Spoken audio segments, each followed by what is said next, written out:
okay out there. I'm here every Tuesday and Thursday at 8 p.m. Tuesdays are my request evening. Thursdays are stories I like to bring to you that you might not have heard of. Um, don't cut off. Don't cut off. I do have a chat with the guys in the live, but once I start the story, I don't stop. So you don't have to cut off. But you could fast forward just while I wait for a few guys to start. Not to start, to come in. Sorry, losing my mind there. I'm running behind.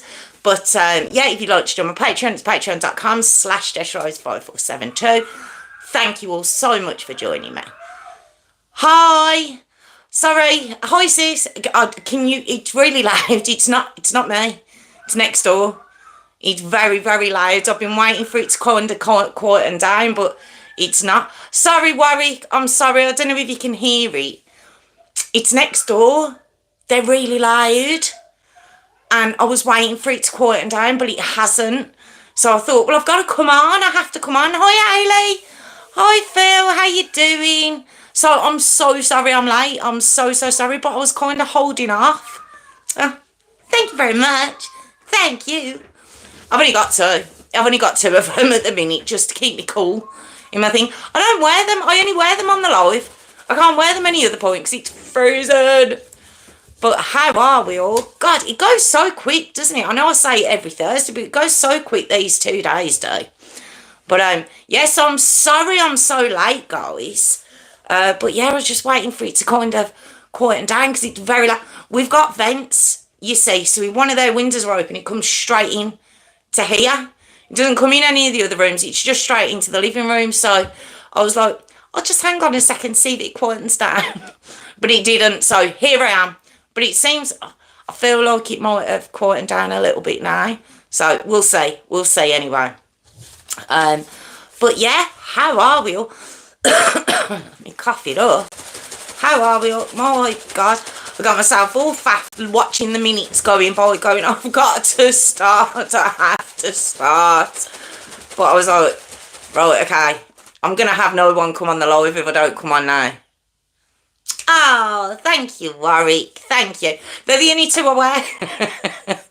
I'd love to wear a jumper, but I get hot enough as it is. I have a jumper on all day, and then come the time of the live, it's either the black, the pink or the black. That's the choice. These are the most coolest ones I have. So otherwise, I'd just be there.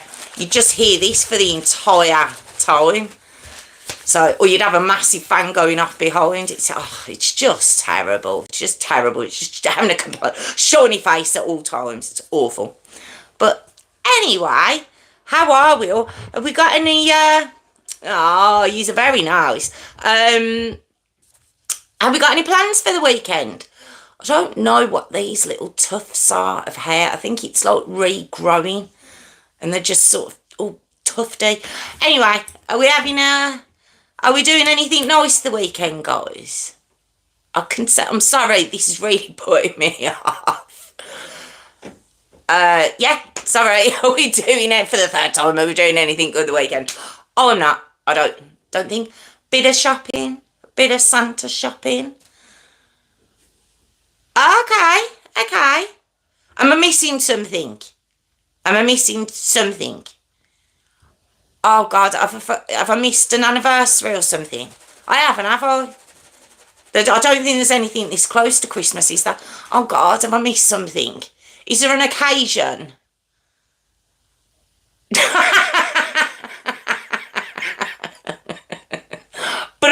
Bum, Phil. Am I supposed to laugh? Oh, God. Is that not... Sorry. No, I thought that was really funny, Phil. I was about to read it out and I was like, hang on a minute. Oh, dear. Oh, God. Oh, I was only joking with them. I was only joking with them German names. What? Right, I'm confused now. Are you German names? What have I missed?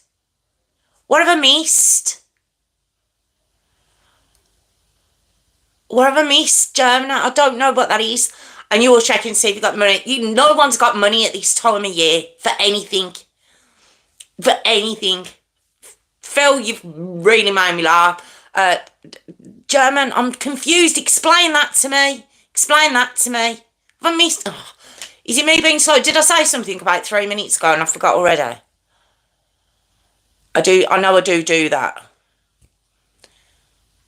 Tell me now before I start, because I've got to start soon because I'm so far behind. I'm going to have you here till 10 o'clock. It's a long one tonight as well. Tell me, German names. What? German names? I don't understand. I'm racking my brain. Remind me. So confused. And you haven't got money, like I say. You can't go out. You can't go out. It's too close to Christmas. You can't go out. If I can't go out, you can't go out. It's not allowed. I'm not having it. Not having it at all. Right, I'm going to cool myself down before I start this one, but I'm going to start in a second. Because I've kept us all for way too long already, so I need to start. What's happened? Oh, God. There I am. Young Adolf and Eva Braun. What German names? I'm lost. Young Adolf and Eva Braun. I know who they are, but are they the name? Oh! Oh! Have I missed a comment? Is that what's happened? Have I missed a comment? Oh, have you replied to a comment of mine and I've missed it? Not on this, not on here in the comments. Oh, God, I better have. I haven't seen a comment from you, have I? I know I asked you a question. Oh, God. Oh, God. I'm so... I don't... Oh, okay. I haven't seen it then. No, I think I know. No, I'm not confused anymore, but I haven't. It's not that I knew whether... I would have took that as a joke. I genuinely would have, but I didn't see it. I didn't see it. So it's not that I didn't take the joke, because I definitely would. I would have took that as a joke. I would have laughed. But, yeah, I didn't see it. So, I'm gonna have to go and have a look after, aren't I? Okay. All right. Well, on that note, I'm going to start, because I know everyone's getting confused, and I'm fiddling with my hair, and it's not good. But I'm going to,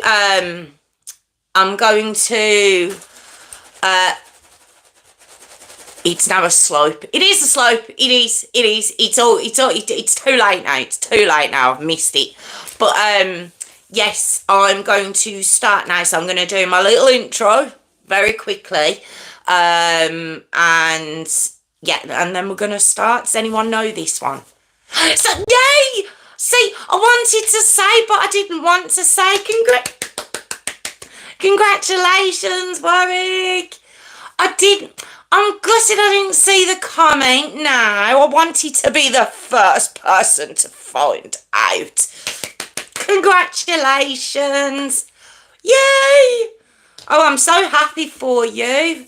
New German grandchild. I'd asked, and I must have missed the reply. I'm gutted now. It doesn't give me notifications so many times. Sometimes I get notifications, sort of, probably 3/4 of the time, but every now and again, I'll come across a comment that's been there months, and I'm like, well, why didn't I hear about that?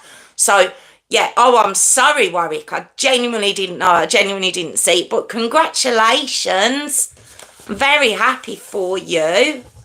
Right, I'm going to let you all congratulate Warwick in the comments, and I'm going to start, and then I'll have a chat at the end. So, right, okay, let's do this. Let's get myself composed. Okay. Let's go. Good evening, everyone. Welcome back to my channel, True Crime with Jess Rose. Thank you so much for joining me. I'm here every Tuesday and Thursday at 8 p.m. Live if you'd like to join us. Or if you'd like to join my Patreon, it's patreon.com/JessRose5472, or you could just pop a like or subscribe. I'd really appreciate that too. This evening's story, oh gosh, I hope you're ready for this one. I do. I hope you're ready for this one. Obviously, it's the despicable Alex Hurley story. And yes, I'm going to begin. I'm going to begin now. Okay. Just that little warning. Just that little warning to everyone. Okay. So, James Alexander Hurley, born on the 18th of September 2007 in Cleveland, Texas, to Mum Alicia Davis and Dad Tommy Tate. Okay. Now, a little bit about Alicia and Tommy. What it was, they were actually really good friends. They weren't in a relationship. They were just actually really good friends. But it said that on one thing led to another with them. Now, Alicia actually had a son herself called Austin, and Tommy already had a daughter. And this happened to be a year to... this was when Austin was a year old, should I say. And Alicia and Tommy were out on a night out. One thing leads to another.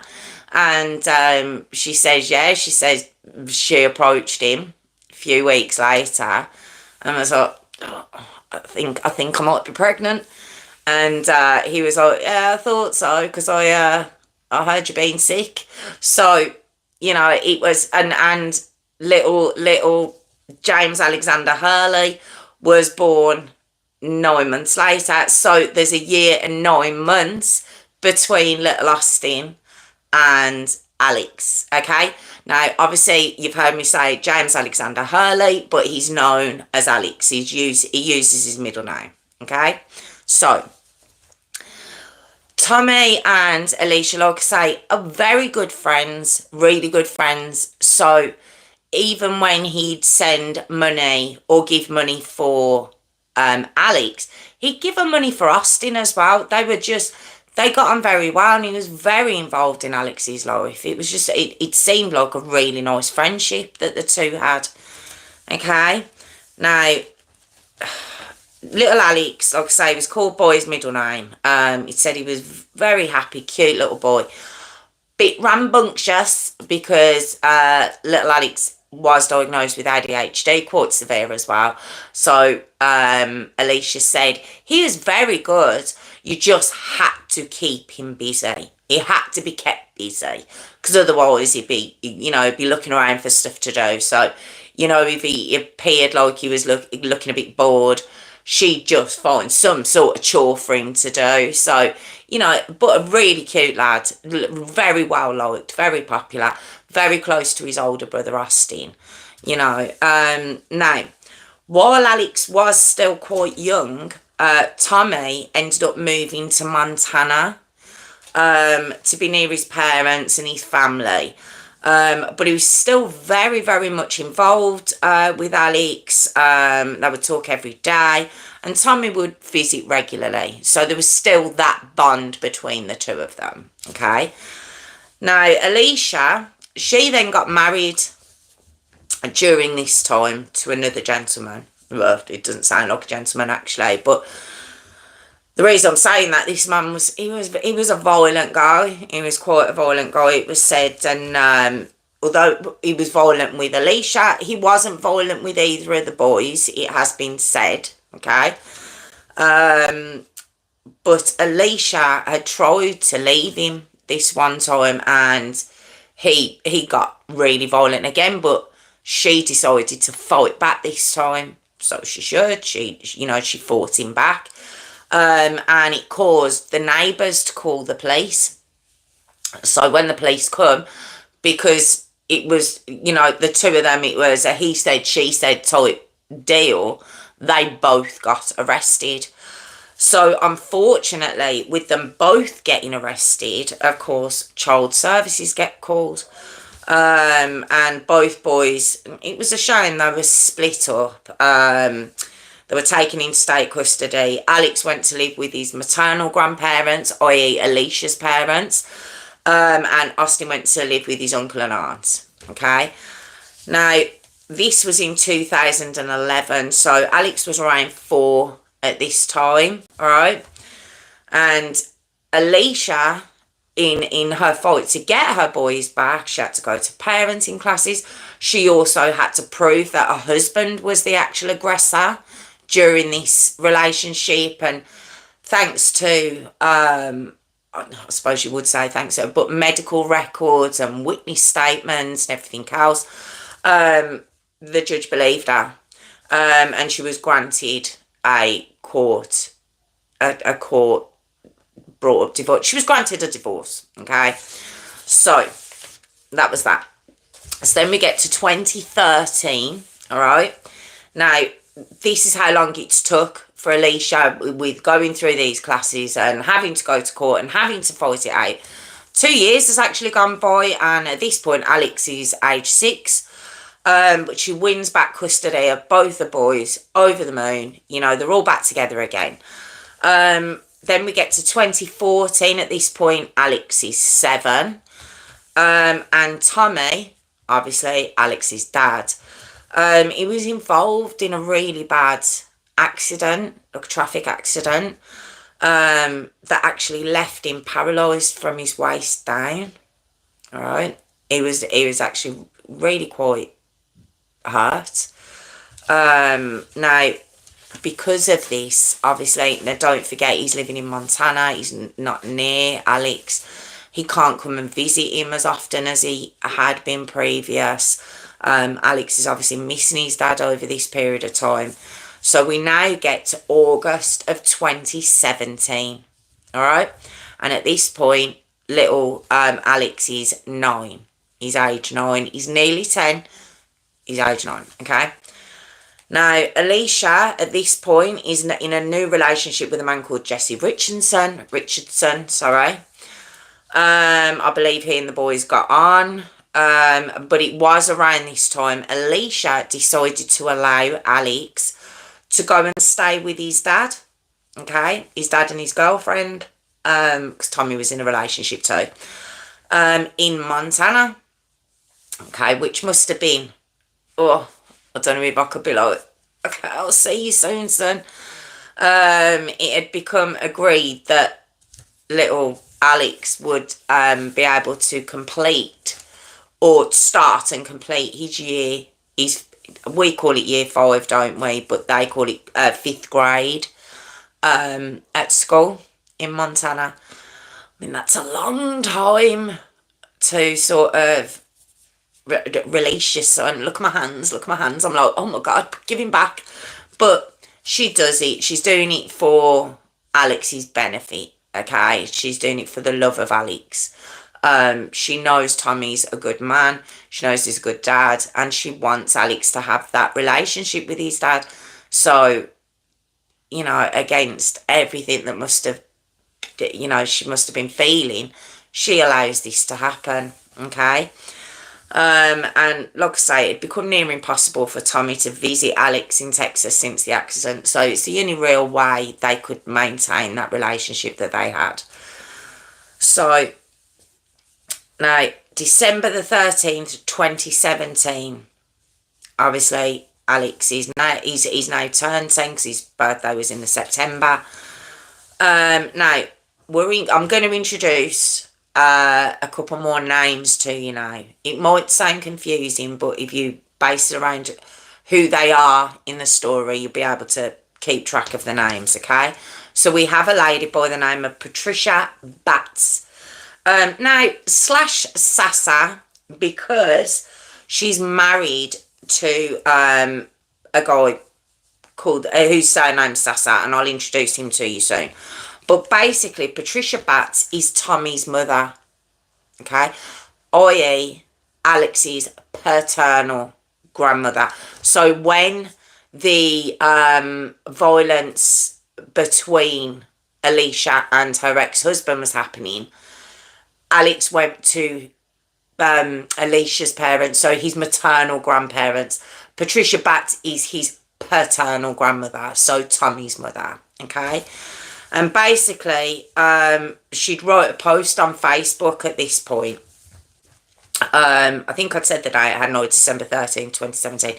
And basically, Tommy had been rushed back into hospital again. He'd had a lot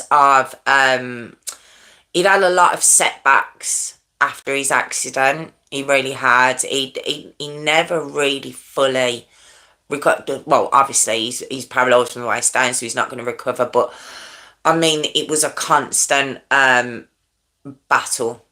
to try and keep him to try and keep him living his life.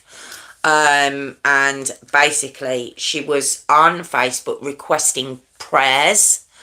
As Tommy again was in hospital, he was having another surgery, so she's requesting prayers, and part of her post was "Mommy loves you, Tommy Tate," and she called the people she was writing to prayer warriors.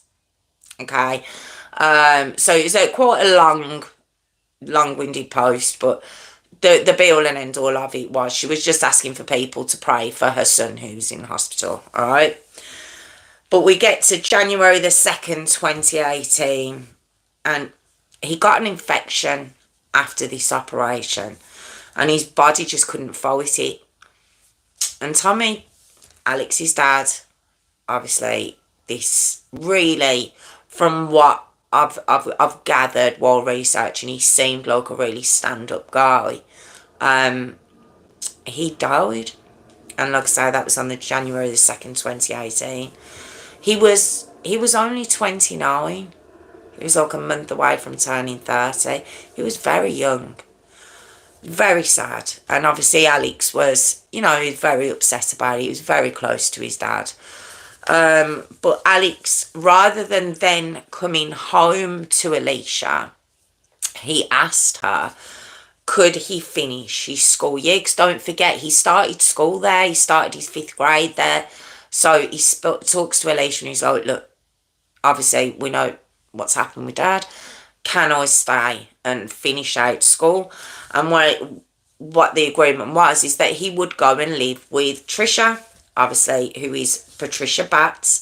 Sorry, I didn't say that she's known as Patricia Batts. So he can finish out his school. And this was in West Yellowstone, Montana. This is where Patricia lived. Now, also living in that house, this is what I was saying about the names, but they're all family, okay? This is all Tommy's family, i.e. Alex's paternal family, all right? So living in the house was Trish's, which is Patricia Batts, Alex's grandmother, Tommy's mum. Okay, also living in that house is Trish's husband, James Sassa Jr., who I'm going to call Jim. Okay, so you'll hear Jim. That's her husband. We have Madison, who's 18. Okay, now Madison would be Alex's aunt, Tommy's sister, and Patricia's daughter. Okay, so that's who Madison is. We have James Sassa III, who's 14, which is Alex's uncle, okay, Tommy's brother, okay. Now, it's because they're younger, obviously saying aunt and uncle, you don't associate with people around your own age, but they were his aunt and uncle, okay. Also, there's a 6-year-old living in that house as well. Now, of course, because he's a minor, and he's not involved in this. I have heard initials of HS.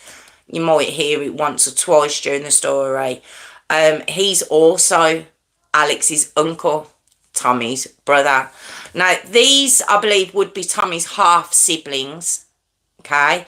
Because it doesn't say that, as I've looked into this, it doesn't say that's James Sassa Jr. It doesn't say that that's Tommy's dad. It just says that's Patricia's husband. So these kids, I believe, would be Tommy's half-siblings, okay? But still, they're classed as his aunt and uncles. And he really wants to live with them. Alicia thought it'd be good for him, given that their ages as well. They would more be like having cousins or brothers and sisters rather than aunts and uncles. Okay, so Alex would call and he'd FaceTime Alicia all the time. Okay, he kept in contact with his mum all the time, updating her of what was going on and how much he was enjoying it there and how much he was enjoying school. And she just thought it was really, really good for him. He was being kept, active. She talked to Trish and make sure that he was on his ADHD medication, that she was taking him to the doctors for, to refill his prescriptions and stuff.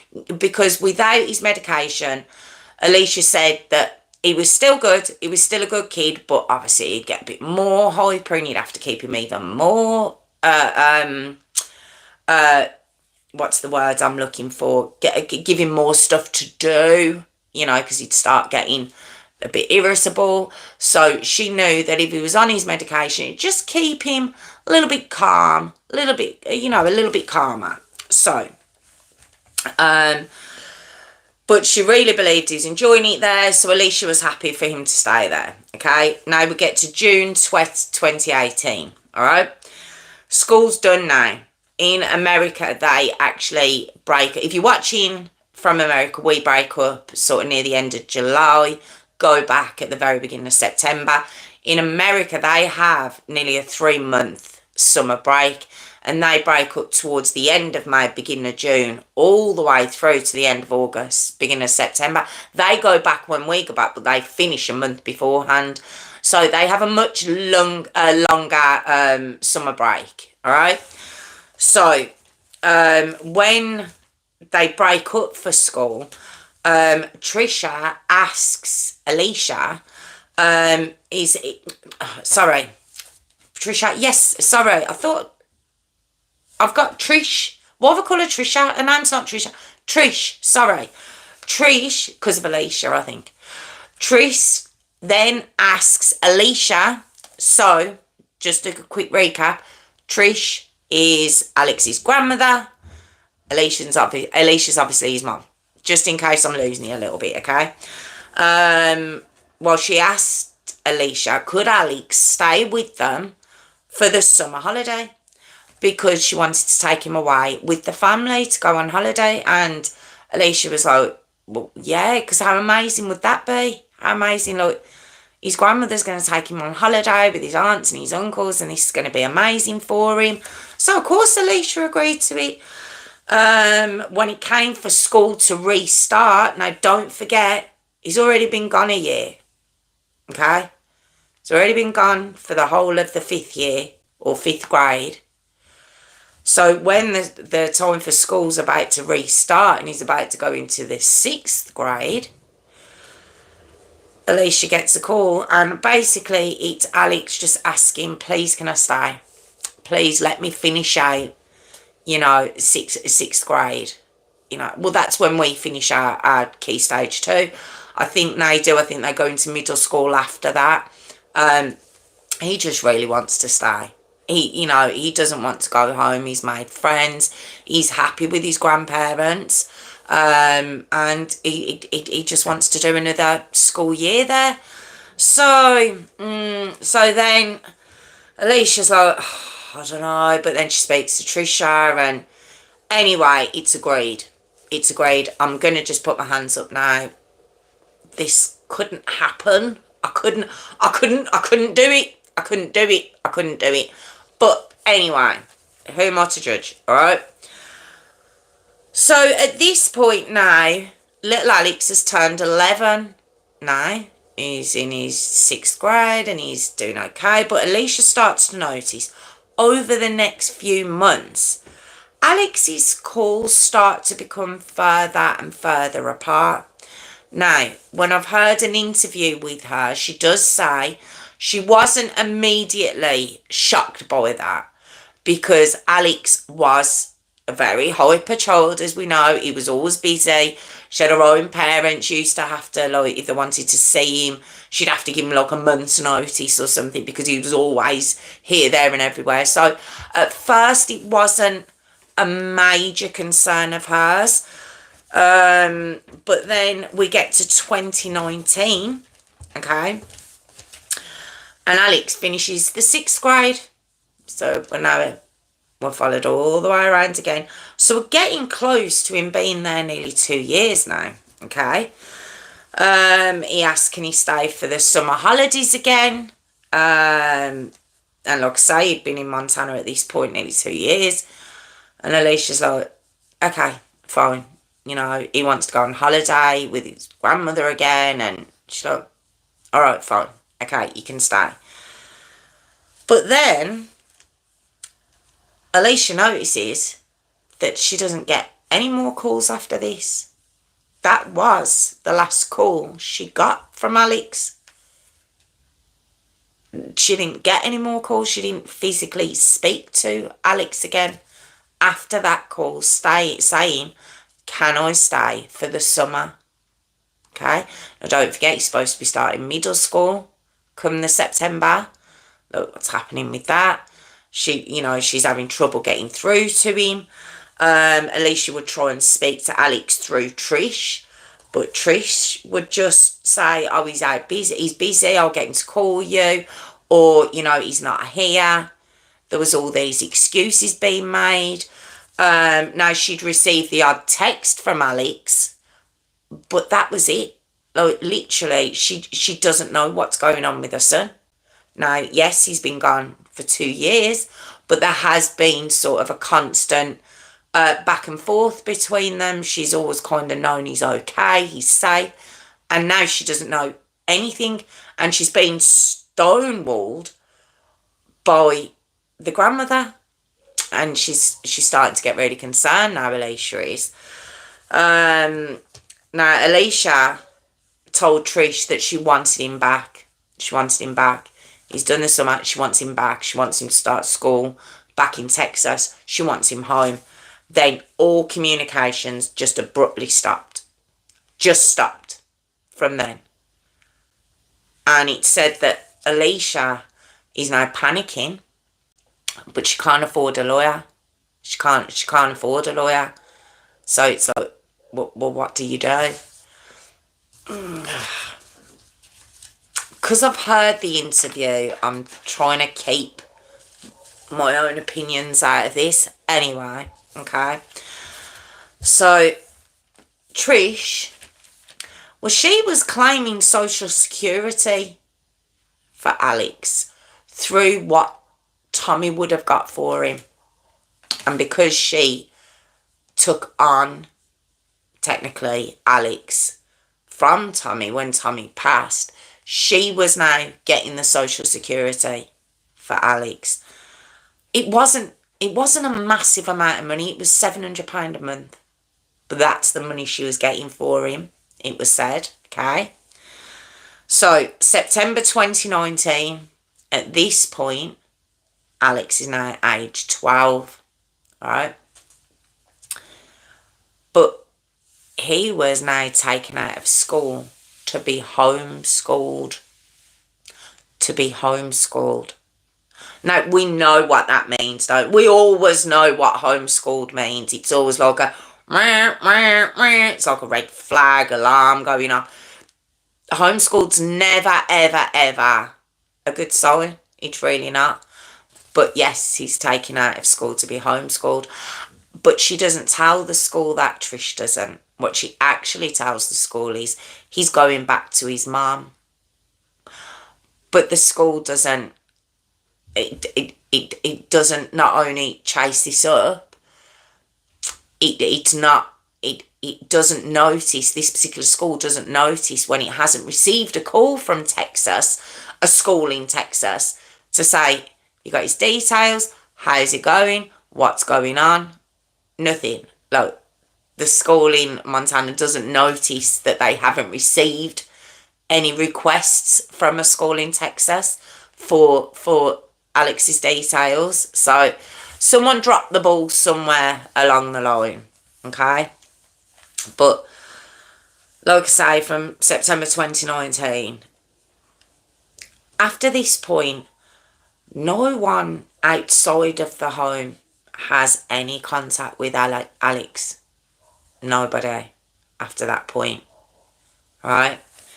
So now we get to February the 3rd, 2020, and it's about 6:30 a.m., all right?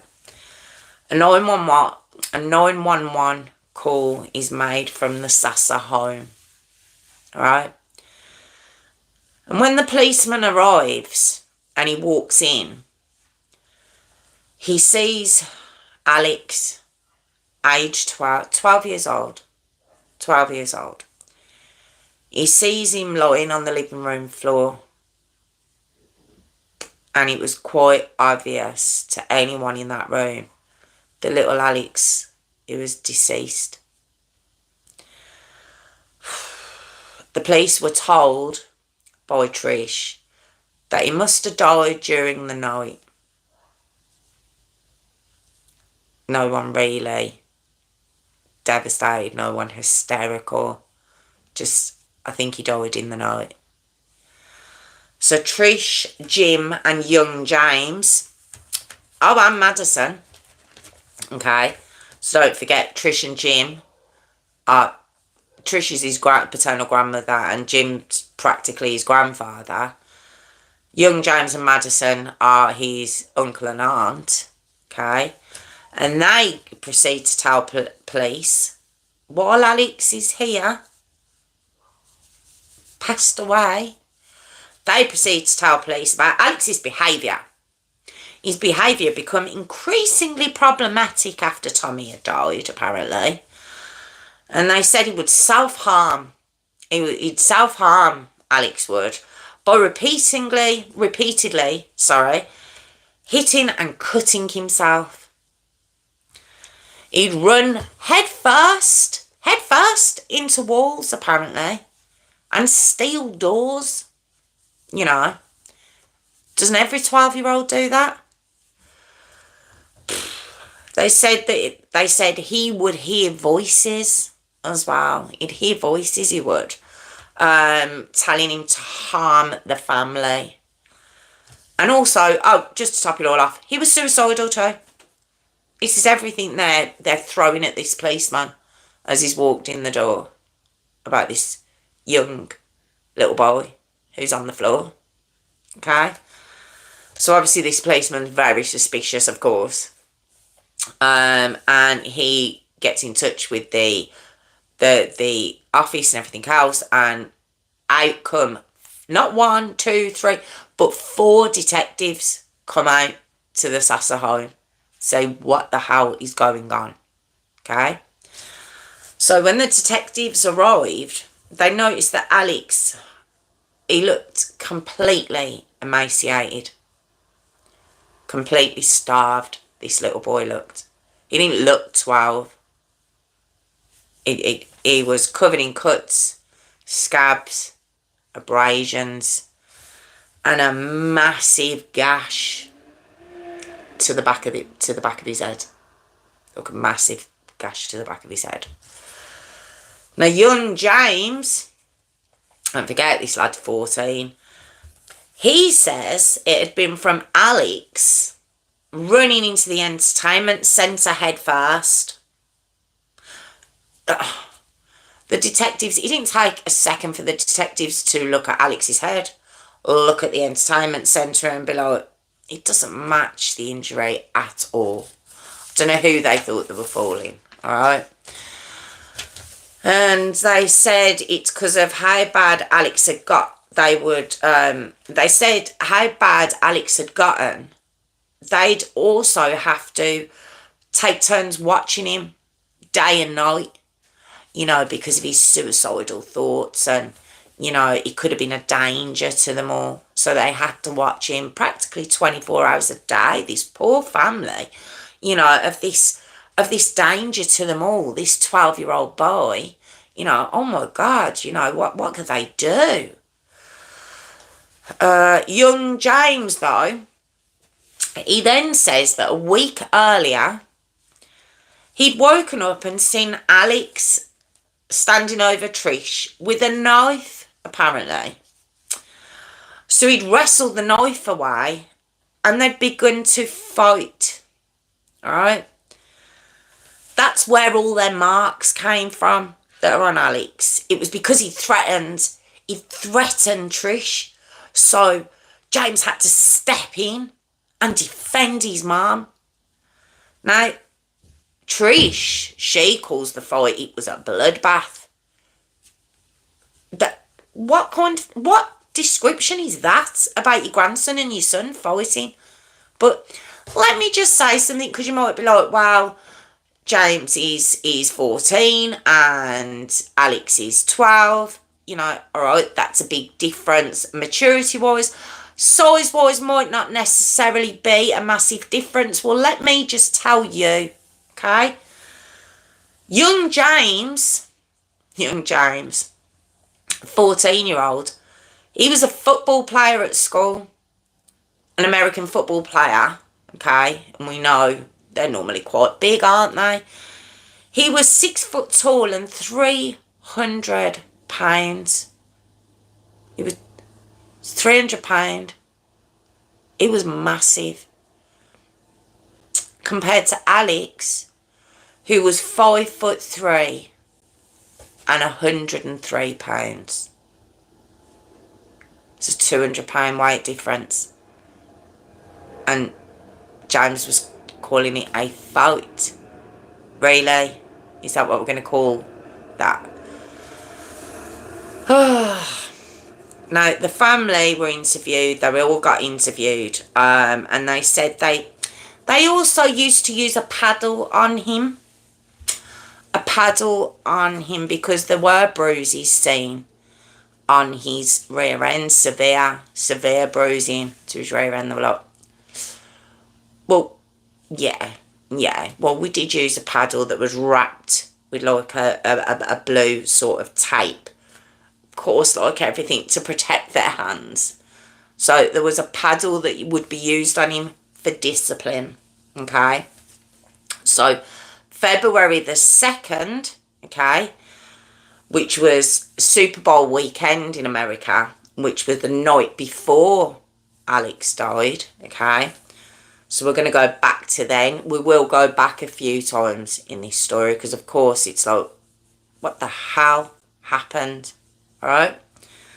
So Trish said she woke up to see James and Alex fighting. She did say that's what she saw, okay? But admitted that it was more James just giving Alex a beating. Just giving him a good old hiding he was. And then Alex lay on the floor, mumbling and moaning throughout the night. He wasn't mumbling and moaning, he was dying. She just went back to sleep in the living room where he was. Because remember, they watched him 24 hours a day. Okay. Now, Jim sweared, well, I was asleep. I didn't know anything. I didn't know anything until I was on my way to work the next day and I got a call saying he died. Madison, his aunt, she'd been out. Remember I said it was Super Bowl weekend? So she'd been out with friends. And she says she come back.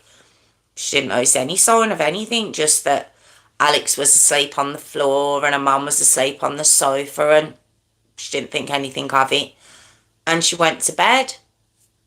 And that's hers, okay? Now, what this seems to me, from what I can gather, and I don't know if you can, James Jr., young James, it seems to me this lad's been hung out to dry a little bit. I don't know if anyone else is getting that sort of inkling, but they're all going, don't know anything about it, except Trish, who's like, oh yeah, I seen James beating the life out of him. So that's what it appears to me. They're hanging this lad out to dry. So we get to the autopsy, okay? Now, the cause of Alex's death is blunt force trauma to the back of the head. Manner of deaths, obviously, ruled as a homicide, of course. The autopsy showed that he'd actually been starved to death. He was so emaciated, and like I say, he was £100. He should have been at that age about £130. So that's over 2 stone in weight he'd lost. Now, it was said that he'd been seen in that summer, the summer when he last spoke to Alicia. We know he'd been seen then. So it would appear this treatment happened over the last 6 months when she'd pulled him out for homeschooling. It appears that's when it got very bad for Alex. We don't know why. We don't know what turned this family into utter savages, but it was that's around the time frame. And the reason we know that is because on February the 6th, 2020, which is 3 days after, okay, all 4 cell phones are searched by detectives, okay, and there was just utter devastating video evidence of Alex's abuse by all 4 of them. Okay, so now we go back. There's a video on December the 12th of 2019, okay, so a couple of months before he dies. Alex is being made to do jumping jacks in this video, okay, and he's crying. He's crying in the video, saying he needs to use the bathroom. He's kind of holding himself while he's having to do these jumping jacks. And you can hear Trish in the background laughing at him.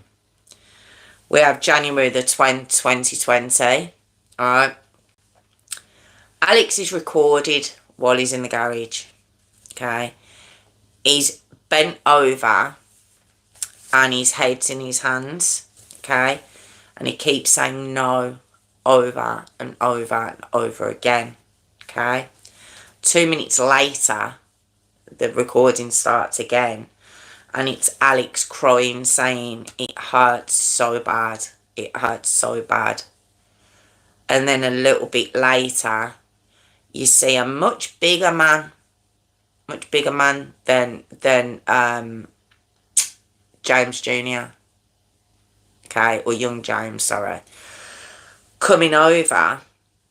He's obviously not related to the family.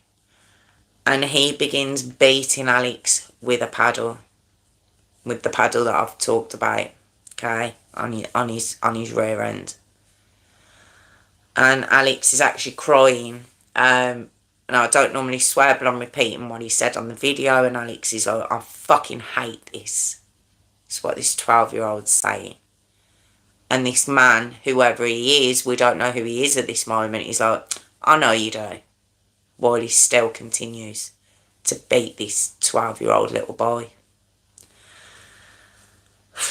There's more videos of Alex being forced to do these jumping jacks and wall sits. You know, I don't know when this became a thing for punishment. I genuinely don't. I don't know when exercises became this punishment thing. I don't. But wall sits, as we know, if you've ever done karate, it's sumo stance. If you've ever done kung fu, it's a horse riding stance, and it's basically where you are sitting down, but you're not sitting on anything. And sometimes you do it without any support from behind, or sometimes you will do it with a wall for support behind you, okay? So these are the things that were making this young boy do. And it was said that he'd been made to sit in those positions for 45 minutes at a time. I mean, do you know what that would do to your legs? He's made to stand outside in the freezing cold without, just in a t-shirt. Just that was another punishment they enjoyed doing. Or if they didn't want to put him outside, they'd make him stand in his underwear in front of fans, just freezing, and he'd be holding himself. while they were laughing. Oh, God. And there is a video of him doing that and being stood in front of these fans shivering, and you can hear Trish in the background. His grandmother, his dad's mum, saying, "You're not even a human. You're not even a human." January the 23rd, 2020. There's another video of Alex standing there without a shirt on, hands above his head. Now this, his hands are shaking, so it's quite obvious he's been stood there. Excuse me. It's quite obvious he's been stood there for quite a long time. And in the recording you can see injuries on his shoulder, on his back. And in the recording he's saying, "But my head hurts. My head really hurts." And Trish is heard shouting in the background, "Oh, shut up, who cares?" 25 minutes after that, you can hear Trish just screaming at him. On the video, he's still stood there. This is 25 minutes later, he's still stood there. It looked like he'd been there a long time at that point anyway. And she's just screaming at him. And then there's another video a couple of minutes after that, but from another camera, possibly young James's camera, when now Trish is up and she's slapping him over and over again to his face while he's screaming. And she's saying, "Stop screaming," as she's slapping him while he stood in front of the fans, shivering. And then we've got his little 6-year-old uncle. Remember I said HS is the only, they're the initials I've heard. Going up and spraying.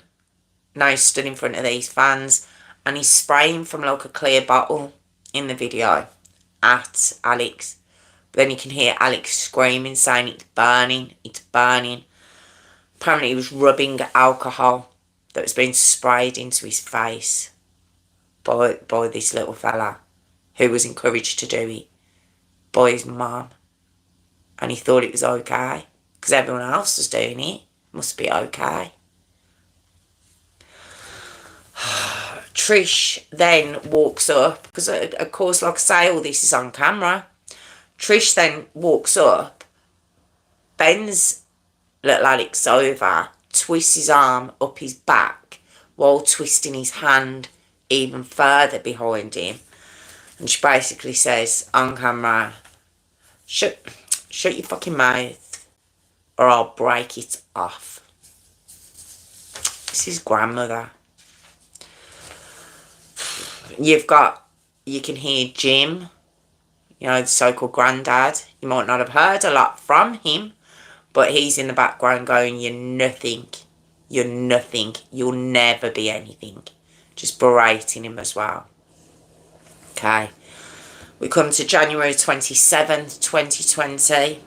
So, again, about a week before he dies. Again, he stood in front of fans in his underwear, hugging himself again with Trish laughing at him.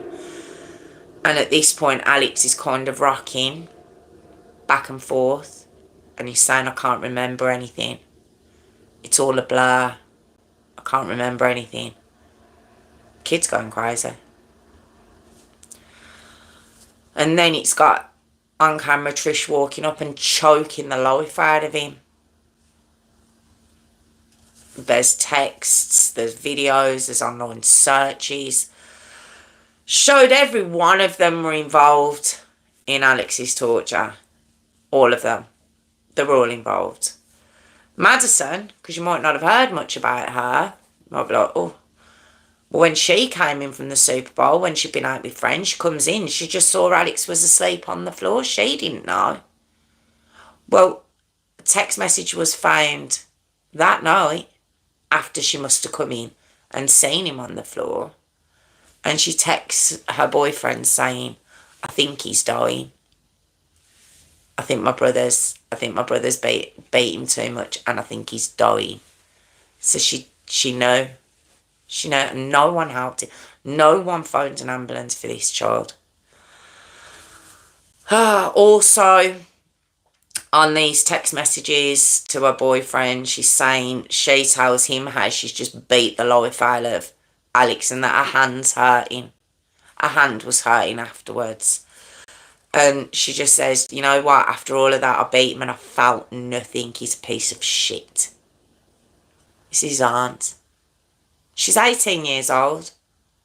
You know, young James, he's 14. The little fella's 6. She's 18 years old. Oh, God.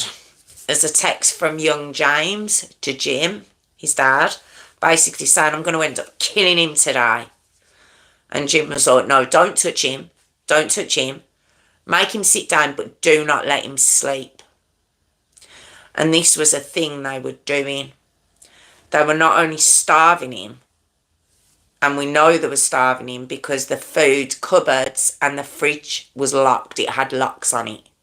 The cupboards had locks on them and the fridge had a lock on it. So we're not only starving him, but he was sleep deprived because they wouldn't let him sleep.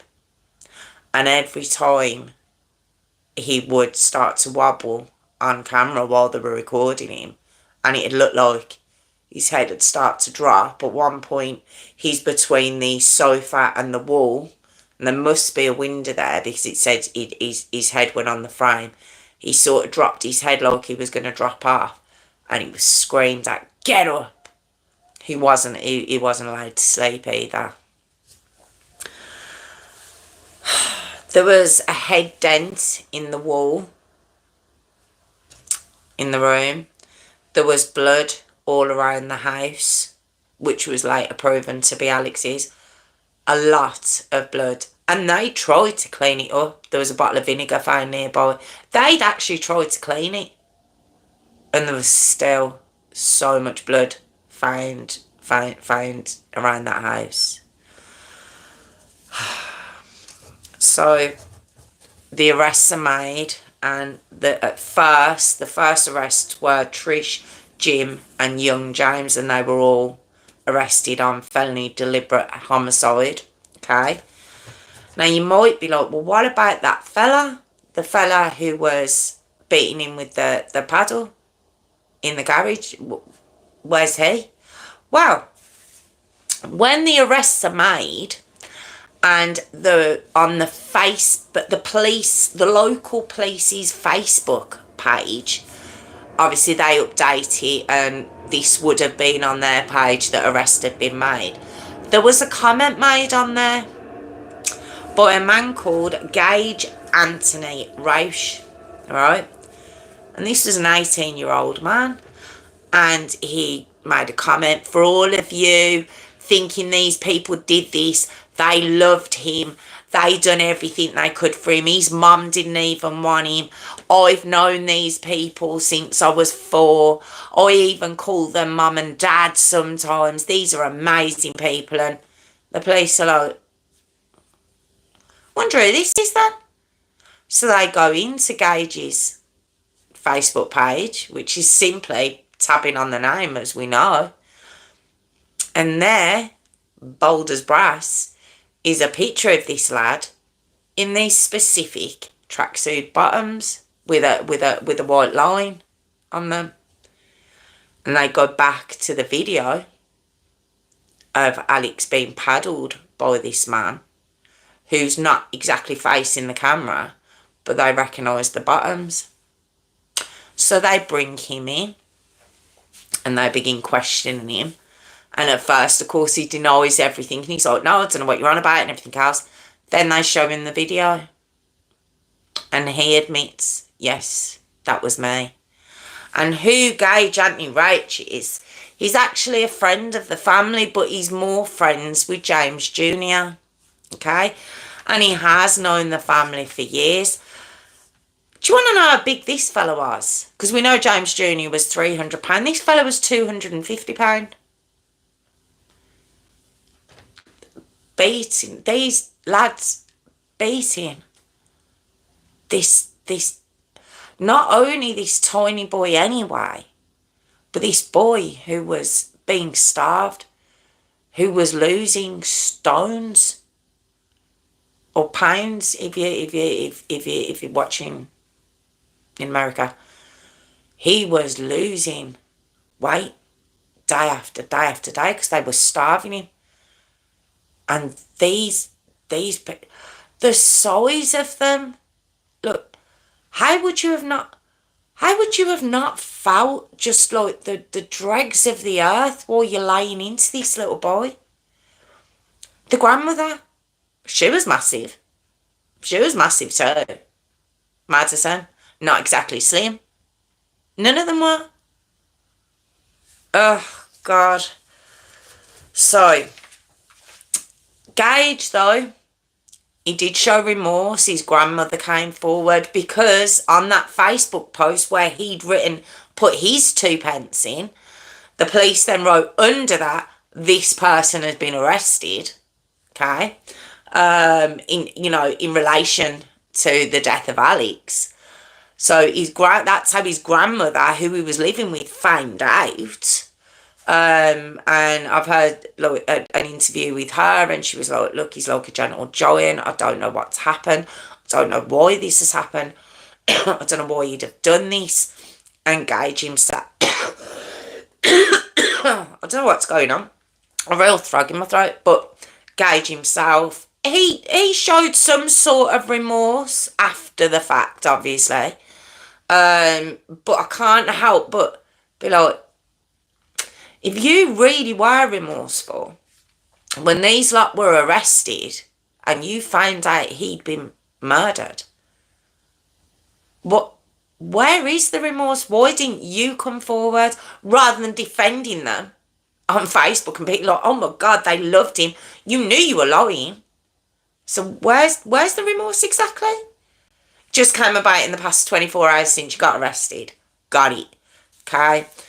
Now, the community around where the Sasters live were in utter shock. They were saying, look, they must have been living a double life. Like, one of the witnesses, the neighbours, was like, look, I've let my kids go around that house. You know, I never knew this about this family. I don't understand. You know, they were known by the entire community. No one knew this was going on, except there was one neighbour. Okay? Now, so we go back to the night before Alex dies, okay? And basically, what Trish had got into a habit of doing was tying duct tape round young James and Alex to tie them together. I'll be like, what? Well, a month beforehand, Alex had run. He tried to run away. He tried to escape. And this was what this neighbour had seen. And what he saw was Trish and Madison running after him. And he must have been so weak, he couldn't outrun them. And this young 12-year-old lad should have technically been able to outrun these two heifers. But he couldn't outrun them, and they caught up with him. And they just pinned him down until young James turned up and started just punching him and dragging him back to the house. And there's nothing to prove whether this neighbour ever reported this. And I think we can say that I don't think he did, because the police, someone would have come round surely. So this neighbour's seen this and just been like, none of my business. And so from then on, because of the marks on him, they couldn't risk that happening again. They would duct tape him to young James in the night while they were watching him. And what had happened was the duct tape had come loose and young James had grabbed another piece of duct tape. But as he did it, Alex kind of pulled his arm, and as he did it, young James's arm hit the radiator and burnt him. Wow. That was it. He jumped up and he just started beating the life out of him. He banged his head into the wall, tried to put his head through the wall. He admits that he just started kicking him in his head over and over again. And this was the bloodbath Mummy Dearest had witnessed that night. That's what she'd witnessed. And it was simply because Alex had moved his hand in the wrong way that led to that beating. Let's not forget the gash in the back of the head. He just didn't stand a chance, did he? So, the sentences, okay? We got to Gage, the family friend, okay? In December of 2020, he got a 5-year suspended sentence because he went for a plea deal because he said he would testify against the elder members of the family. And he did, I suppose for all intents and purposes, show some sort of remorse. We had Madison. What they tried to say about her was, even though she was 18, you know, she was very mature. She's a very mature young girl. And their mum ruled that house with an iron rod. She was a very abusive woman, which I'm not going to argue that. And it was seen as sort of a case of a scapegoat, that we've done stories on that situation in the past. And that, yeah, she took part in it because she didn't want it to be her, apparently. So, in January 2021, like I say, she got probation till she was 25. She entered into a plea deal, also saying she would testify against her parents. She, again, showed remorse, says she wished she could take it back. I can't buy after the fact. I just can't. I can't. We have young James in October of 2020. Well, the judge agreed with the defence that he would sentence him as a juvenile, as a minor, not as a adult, because he was 14 years old, which was agreed. So he's in a juvenile detention till he's 18. He will then be freed. Okay. And then he'll be on probation till he's 25. That's James. Okay. But then we get to Jim, Daddy Dearest, or Granddaddy Dearest, should I say, in March of 2022. Now remember, the other kids were going to testify, but when the death penalty, which was on the table, when they all start to panic a little bit about that, he changed his plea to guilty, and he was given 120 years. Alright. And then finally we have Grandmother Dearest, Trish herself. In August the 22nd of 2023.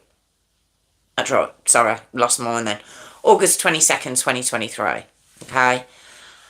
She, who also had been going to trial, she'd been she was going to try her chances, but then she decided to go against it, and she pled guilty. Okay. And given the fact that she was the ringleader, that they all knew she was given life without parole. She'll never see the light of day again. The justification for not going for the death penalty was in the state that they were in. Death penalty, it didn't really get followed through. There was only 2 people on death row at that point, and one of them had been on death row for 40 years, costing a fortune to the taxpayer. So they thought maybe it might be better, you know, for the taxpayer and for everyone else, she gets life, no parole, no appeal, no nothing. You do not pass go, that's it, you're done. rather than having to go through appeal after appeal. So that's what the conclusion the judge came to with regards to them all. February the 22nd in 2020, Alex's ashes were returned to an absolutely heartbroken Alicia. She was just devastated, absolutely devastated. It's just ridiculous. And then we get to February the 23rd, 2020. A candlelight memorial was held at West City Park in Texas, where they all wore blue ribbons for child abuse. They were blue. There's also been a memorial bench erected for Alex nearby where they lived in Texas. But yeah, as I was telling this story, I was like, doesn't it have such a likeness to Gertrude Kalinowski, a Sylvia Loken story? Doesn't it just have that feeling about it? Isn't it that? Doesn't that give you that utter, just this matriarch, just like puppet master instructing her minions to do her will? It just reminds me so much of her. And just if you have a look at her, she's just a vile looking woman. She really, really is. They just all are.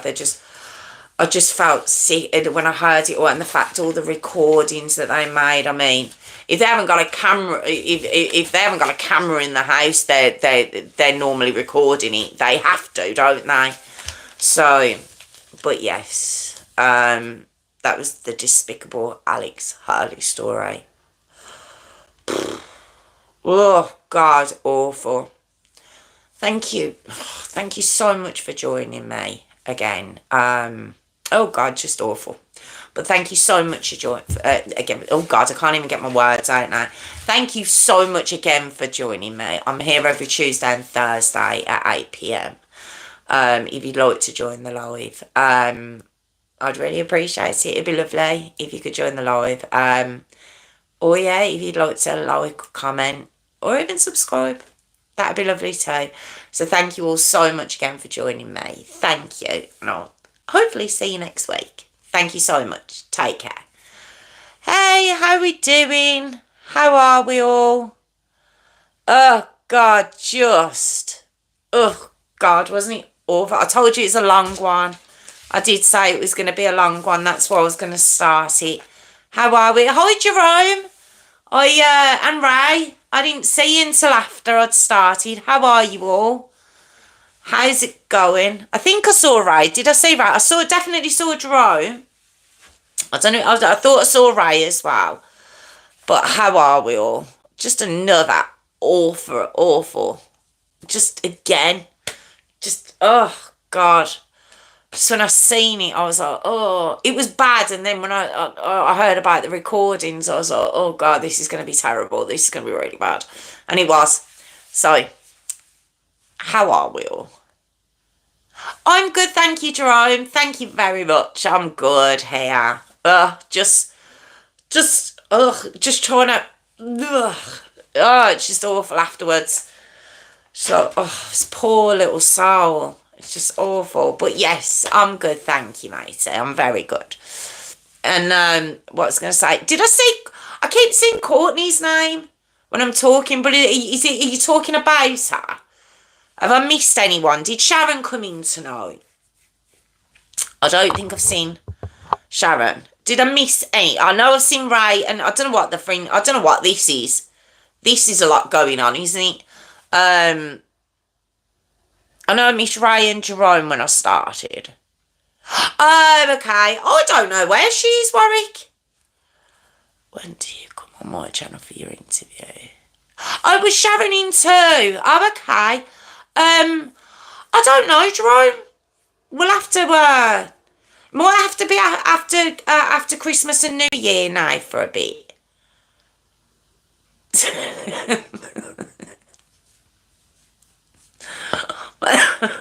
Warwick, you're terrible. She's busy for now. Yes. Oh, yes. She watches on the TV sometimes, doesn't she? Because she's doing a house up and a studio and stuff. So, yes. But yeah. After Christmas and New Year, because it's just crazy now. And I did mean to say that to you all. Actually, I'm here with yous next Tuesday and next Thursday. Okay. So that'll be up to the 19th of December. And then, I'm going to be off for about, it might be over 2 weeks. I think it might be 3. That sounds a bit too long, that does, doesn't it? I didn't think it'd be that long. Because we've got Christmas, obviously. Oh, okay, that's excellent, Jerome. Yeah, we'll just wait until we all come back to it and then we'll set something up. But yeah, so the Tuesday's obviously Christmas Eve, so can't do that. Yes, oh, okay, Jerome. Yeah, that's fine. Just let me know, Jerome. So Christmas Eve's the Tuesday, Boxing Day's the Thursday, so can't do that. Oh, thanks, Kelly. I didn't see you. Oh, thank you. Oh, it was, wasn't it? Ugh. But yeah, so Christmas Eve and Boxing Day, so I'm not doing them. And then the following week is New Year's Eve.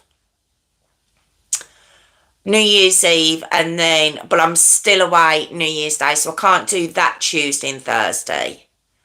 So I think it's the following Tuesday after that, is it? Oh, do you know who's normally good at this? Natalie. Is Natalie here? Natalie normally gets my dates. So so Tuesday and Thursday, so I think I'm just missing 2 weeks, I think. Because I've got myself coming back on I think it's the 6th, a Tuesday. Would that be 2 weeks? That'd be 2 weeks, wouldn't it?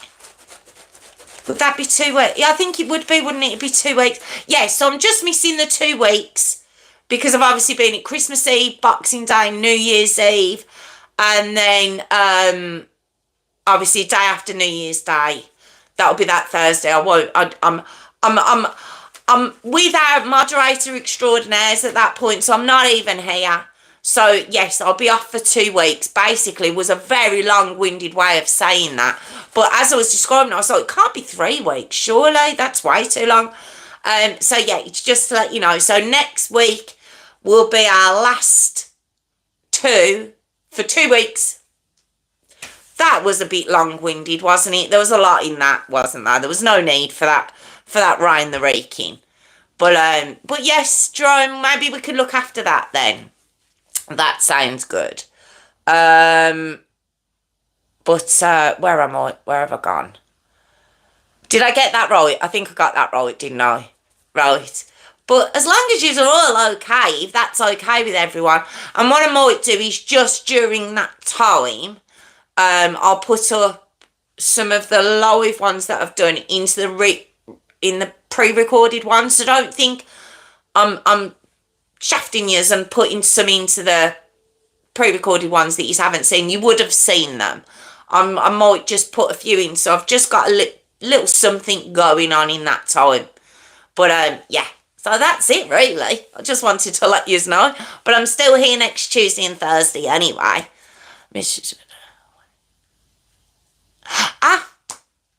There you go, Jerome. You're just in demand, aren't you?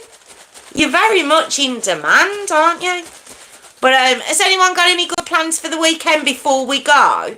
Has anyone got anything exciting coming up? I know Phil will be working on Saturday. Anyone else? Anyone else for anyone else? Anyone else? I think Tiffany said she's going to the pub. But other than that, I don't know what everyone's doing the weekend. I'm not doing anything. It's going to be a quiet weekend, I think. Again, shopping, Santa shopping, Santa shopping, being Santa. I'm being Santa. That's who I'm going to be this weekend. Oh, I'm on live. Oh, she better not look at this. She shouldn't do. She shouldn't do. Oh, okay. Well, that sounds good. Right, good. Yeah, same. I've been long one. You're right, and I'm keeping you drabbling for too long. So I'm gonna do my jingle. But before then, thank you to Tiffany and Hayley, our moderator extraordinaires, Warwick and Phil, Kelly, Sharon, Ray, Jerome. I'm not sure if I've seen Natalie. I said Sharon, didn't I? So thank you all so much again for joining me. If you'd like to join my Patreon, patreon.com/Jess Rose 5472. Or if you'd like to, look, comment and subscribe, guys. Look, comment and subscribe. Look, comment and subscribe, everyone. Look, comment and subscribe, please. Look, comment and subscribe. Did it start off that way? I've got to rewatch. I feel like it was a bit more gentle, wasn't it? It was like, look, comment and subscribe, guys. It was that, weren't it? I think it was more like that. It's just got more aggressive. So I'm going to have to pull it back a little bit. Look, comment and subscribe, please. Anyway, have a fabulous weekend, everyone. And yes, I'll see you next Tuesday at 8 p.m. But have a lovely weekend, and thank you all so much again, guys. Thank you. And look, comment and subscribe. I'll see you next week, Jerome. Take care. See you later. Take care, everyone. Look, comment and subscribe.